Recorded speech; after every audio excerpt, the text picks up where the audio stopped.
You're listening to Around the Perimeter with Ben Abrams, London Balbolsa, and Lacee Harper here on the Perimeter Podcast Network.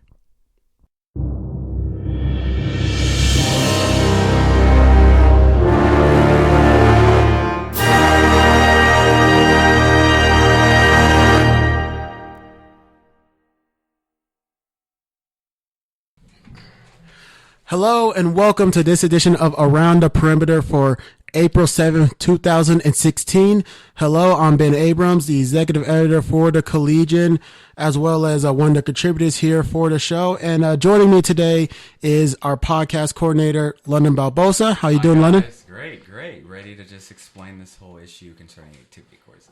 All right, and also joining me today is Lacee Harper, one of our other contributors. How's it going, Lacee? Everything's going good. Let's get down to business. All right, so we're talking about getting down to business, and the thing that we're going to be getting down to business for is activity courses here at Perimeter College. A lot of people take them, a lot of people like them, but they may not be sticking around.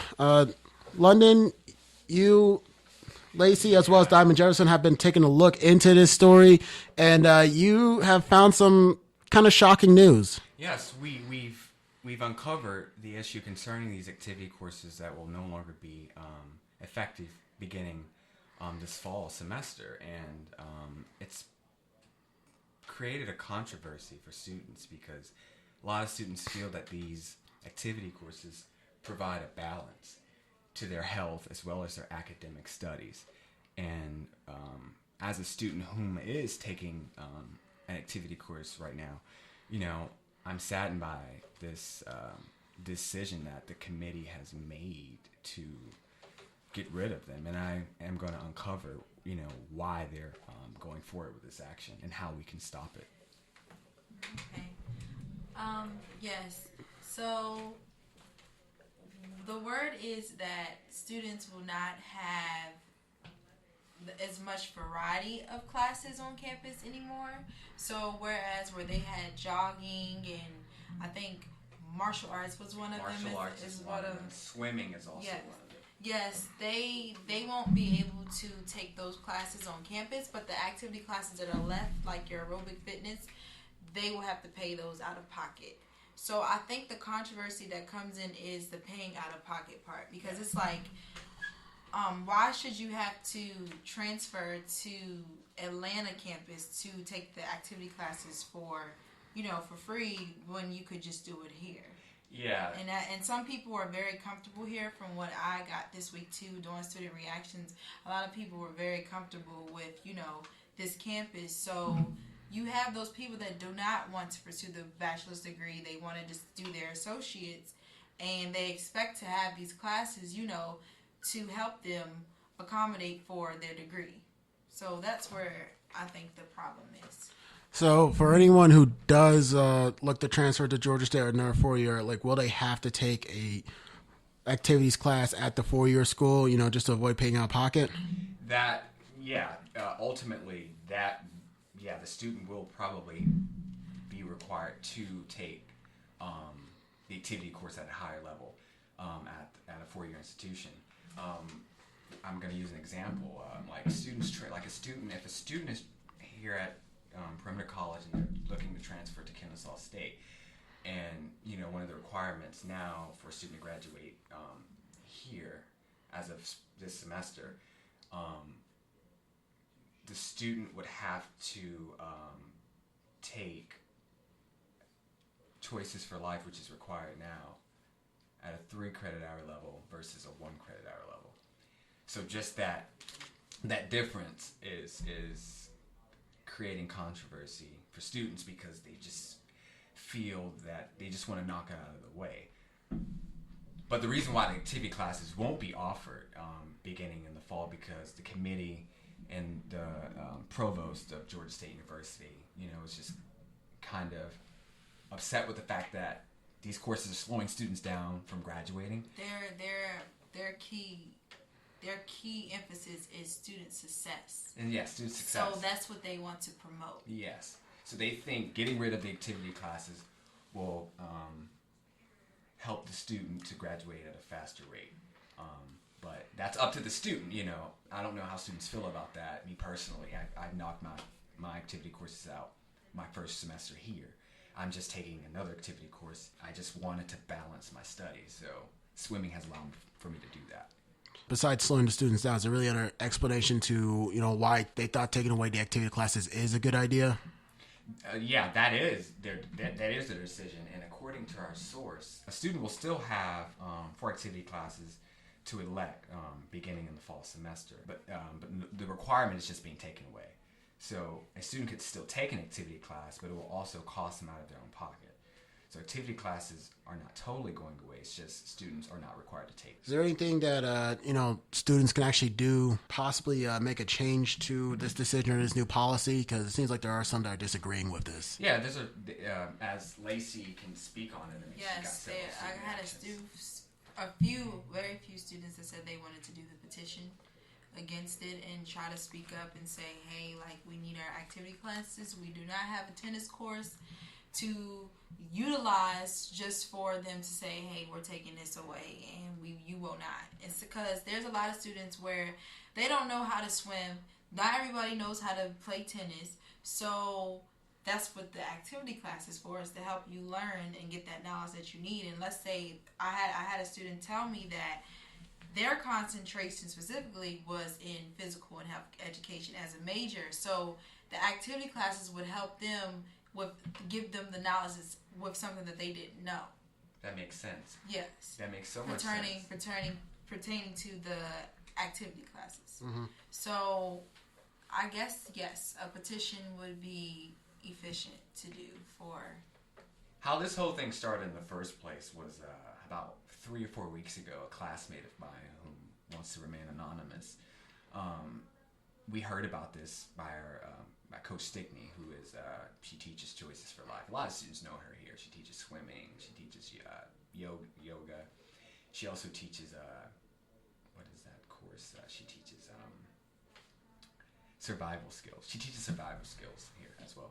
And she was telling us about this whole committee board decision and how she tried to fight it, but she ultimately she didn't go through with it. Award her in her favor. So she told us about it, and a classmate came up to me and asked me how could she go about starting a petition. So I told her that I would work on it, and that's how this whole movement started in the first place. And we're in the process of getting a petition going for students to sign, and a lot of students in my class are ready for it to come out so that they can be the first ones to sign it. And if you don't agree with this action, then contact us and we'll get your name on there as well, because this is, I think, going to put students at a disadvantage, in their personal lives as well, because a lot of students need to know these life choices and the knowledge of swimming and balancing their health and whatnot. Just talking about a timetable, when do you think a petition will be out? Give us a few more weeks. SGS currently, I'm working with them on it right now. I think a week before or after those classes are done, we can still get students to sign it online. I think that'll be the best source to get it out there for students to participate in stopping this action. So yeah, we'll make sure that you guys know about it. We'll notify you via email or whichever way is best. We'll figure that out as we continue to work on this story. All right, so how will having to pay for activity classes out of pocket affect the enrollment here at Perimeter College? According to our source, Blood Young, she says that we will see a drop in the number of students opting to take an activity class.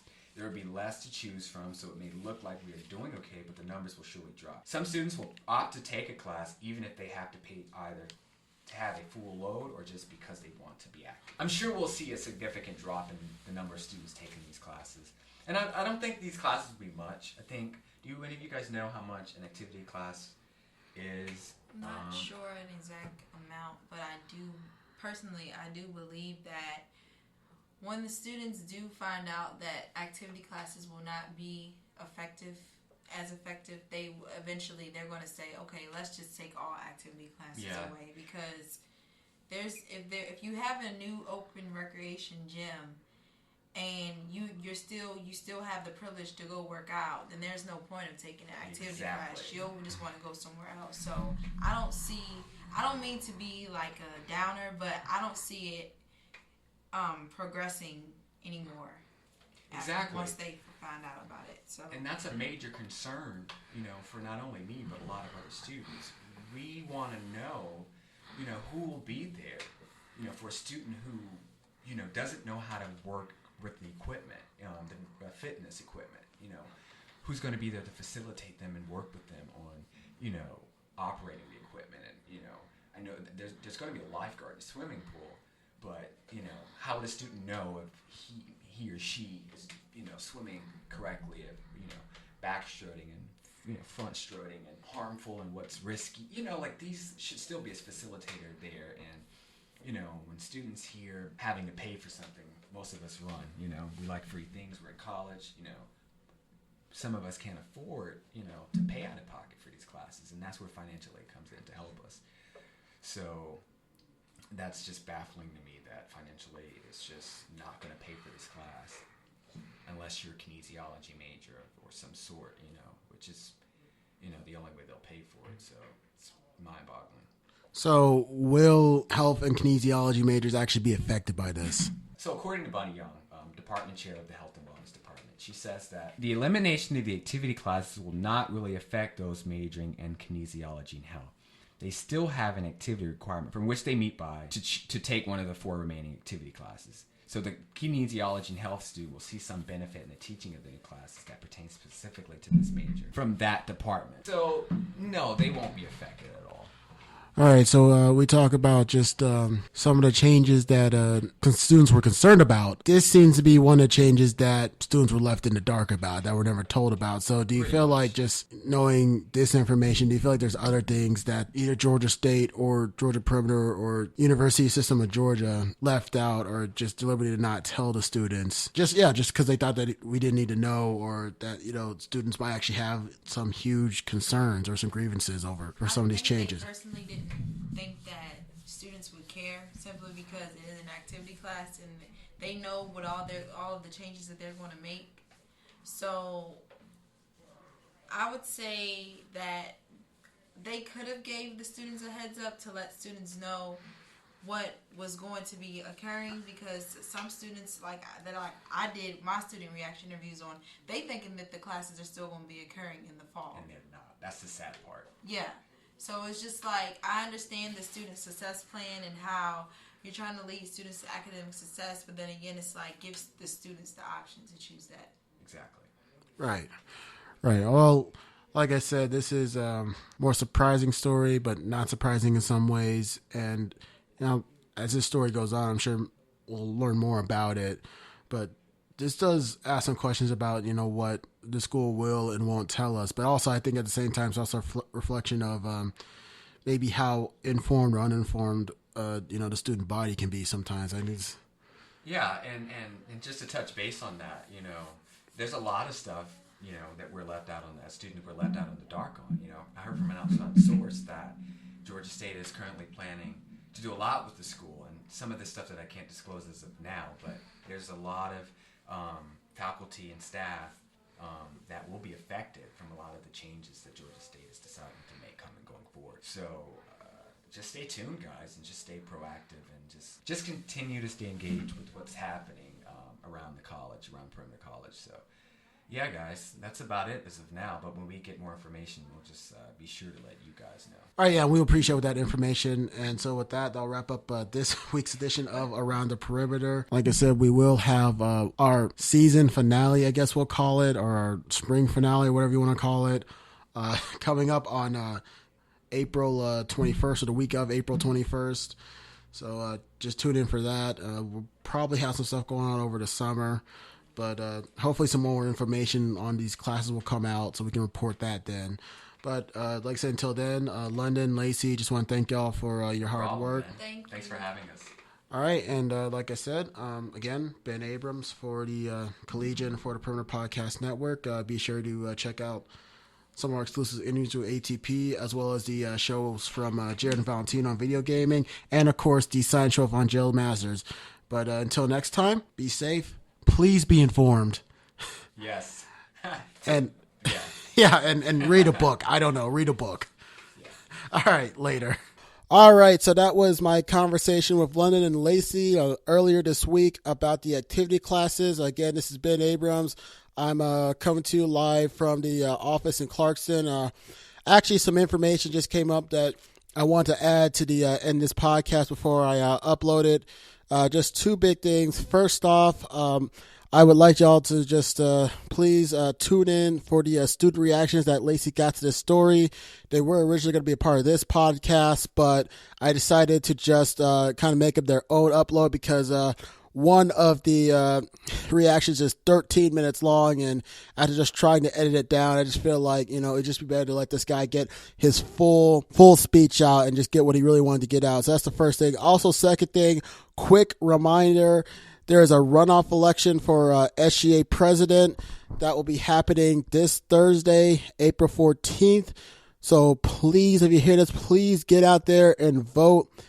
Like I said, our future is depending on this. A lot of the decisions, a lot of things we have to go through as far as tuition, as far as activity funds, all that stuff goes through SGA. So please vote on that.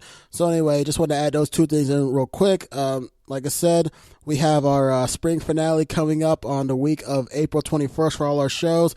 We also have a summer series in the plan of work, so stay tuned for information on that. So like I said, until next time, I'm Ben Abrams, executive editor of The Collegian, also here for the Perimeter Podcast Network. And again, be safe, stay informed, and please read a book. Later. You've been listening to Around the Perimeter with Ben Abrams, London Balbolsa, and Lacee Harper. Around the Perimeter was executive produced by Ben Abrams and written and reported by London Balbolsa, Lacee Harper, and Diamond Jefferson. Around the Perimeter is a special presentation of the Perimeter Pod Network, which is a part of The Collegian, the student newspaper of Georgia State University's Perimeter College. For more news on Perimeter College, you can go to our website at collegiannews.com. And for more podcasts, you can visit us on our SoundCloud page at soundcloud.com/GSU Perimeter Pod and on our YouTube page, Perimeter Pod Net.